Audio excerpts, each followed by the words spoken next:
Kamala Harris realizes that student loan debt is a real issue. So part of her STEM industry stimulus package for the Black community has a portion that's dedicated to combating student loan debt for Black students who are Pell Grant recipients.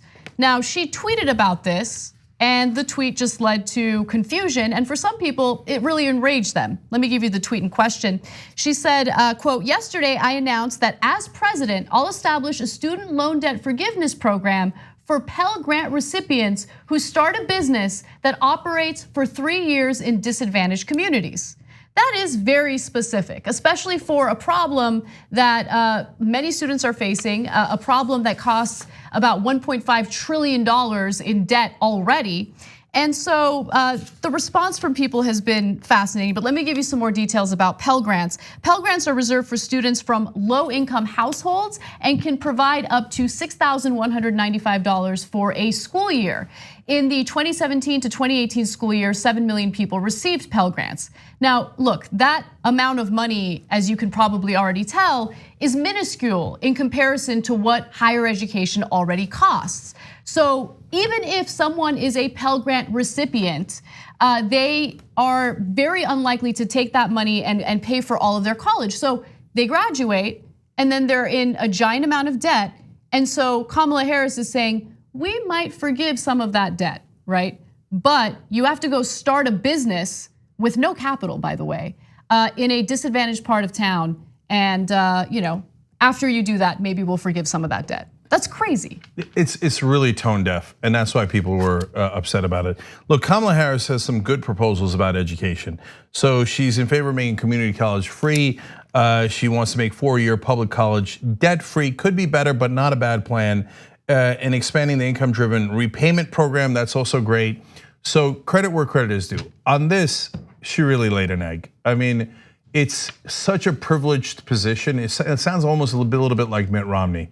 When Mitt Romney's like, well, why don't you just get a small loan from your dad for, I think he said $250,000 to start your business. Oh, why don't I, right? Donald Trump keeps bragging about, oh no, which is of course, none of this is true, but still, even the untrue part he doesn't realize sounds clueless. He's like, I got a small loan of $1 million from my dad, that's it. That's not a small loan. If you are taking Pell Grants, that means you desperately need the money and can't afford college. Somehow that person is supposed to know enough wealthy people that they could raise money for a startup, and a startup that's gonna go into a disadvantaged community, and that somehow the people with all the money are gonna be like, oh, you're doing a startup in a disadvantaged community and you just got out of school, you were an undergrad who was taking Pell Grants. I can't wait to give you millions of dollars. I mean, on which planet? What it encourages people to do is take out more debt in order to start this business, right? Because it's unlikely that they're gonna get the investors necessary to do it without going into debt. And one other thing I wanna note, it's not like, let's say they succeed. It's not like all of their student loan debt would be forgiven. Go to graphic 6. Participants can have up to $20,000 of debt forgiven and can defer all of their student loans interest-free during a business formation period that can last for as many as 3 years. Oh, come on. It's just okay. Look, guys. Look, I've done a startup, so let me tell you how preposterously unrealistic this is.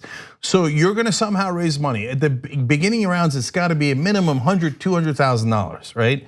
But if you're gonna stay in business for 3 years, you need a second round. $200,000 isn't gonna last for a real business that's trying to provide something for the community and be self-sustaining. So you're gonna have to raise at least $1 million in 3 years, at least. And even if all of this worked and you stayed in business for 3 years and somehow you found the money to do all this, right? At the end, you get $20,000 forgiven. Well, if you start $1 million business or several $1 million, then the $20,000, and it's still working 3 years later, you're likely pretty successful. And you actually at that point won't care about the $20,000. So it's kind of a self-defeating proposal. It's pointless. You're never gonna be able to take advantage of it in the first place. And even if you did, then it's moot. So her tweet about this was so bad, and the plan is so bad that it was ratioed. And I just want to give you a few of the responses because I thought they were good, and it gives you the perspective of people who needed Pell Grants in order to go to college. So Adriana Lacey, who works at the Los Angeles Times, tweeted, quote, "Just try to understand who these people are who were granted Pell Grants, but also have the capital to start a business in a disadvantaged area and can ensure it is successful for at least 3 years." And then in a later tweet, she mentioned that she had to take Pell Grants, and she's like, sorry for the bias, media, because I guess people were accusing her of bias. But she makes such a great point. She's absolutely right. Look, student loan debt's a real issue. Like, the incrementalism that we're seeing from some of these candidates is not going to help alleviate the financial burden of hundreds of thousands of dollars in student loan debt for all of these students out there. So Elizabeth Warren's plan is a real plan, and it gets rid of about $600 billion in student loans. That's a real plan, okay? Not 3 years later, maybe 20,000 under impossible circumstances. Bernie Sanders' plan is $1.6 trillion. Yep. So that is, and now that is significantly more than Elizabeth Warren's plan. So those are two Gigunda plans that are real. Then you have this trying to say, oh yeah, me too, I'd forgive loans. Again, here's Kamala Harris raising her hand. Are you guys paying attention? Oh yeah, student loan forgiveness, that's polling really well. Me too, me too. Are you really gonna do it? Hey, donors and media, I'm not really gonna do it. Don't worry about it, okay? Classic Kamala Harris. And last thing about bias, it's not bias to have a Pell Grant, that's your perspective. She had a Pell Grant, so she would know better.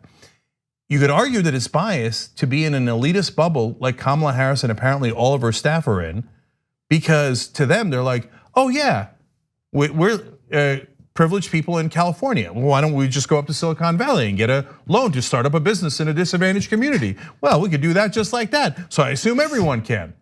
That's bias. Like what you see? Click the subscribe button below and don't forget to ring the bell to never miss another video from the Young Turks.